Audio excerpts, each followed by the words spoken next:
So, nakabuo tayo ng isosceles triangle. Okay, nakabuo tayo ng isosceles triangle.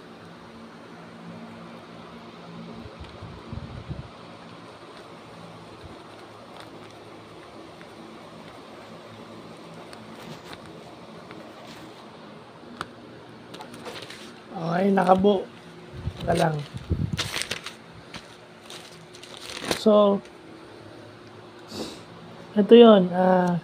Side lengths, triangle formed by complex numbers. So, ito yung katagal na natin hinahanap na finally nagawa natin. So, kukunin mo yung side lengths at saka yung magnitude. So, dito pa lang makikita mo na kapag may dalawang magkapareho, both magnitude and side lengths, ibig sabihin, kung gaano siya kahaba o yung length niya at saka yung distance niya from the origin is isosceles triangle. Pero complex number yung ating ginagamit. Yung may real part at may imaginary part.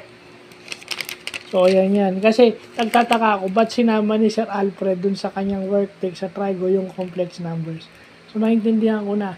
Ang isusolve natin dyan is yung collinearity ng triangle na na-form at yung addition, subtraction, multiplication, and even division of complex numbers.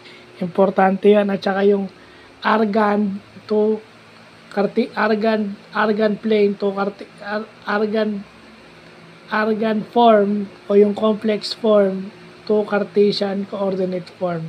Yun ang isusunod natin dyan. So, ayan, nakabuo tayo ng isosceles triangle, both examples.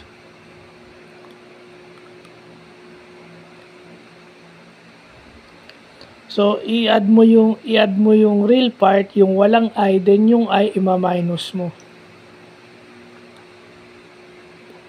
So, makikita nyo, dalawang 1 plus 2i. So, isosceles walang dyan na. So, sa magnitude, ganun din. So, dalawang square root of 17. So, kahit hindi mo na kunin yung kung ano yung square, basta for as long na magkapareho yan. Pero kung gusto mo na definite yung value, pwede rin naman. Pero hindi na kasi magsasayad lang tayo ng space. Tama na yan.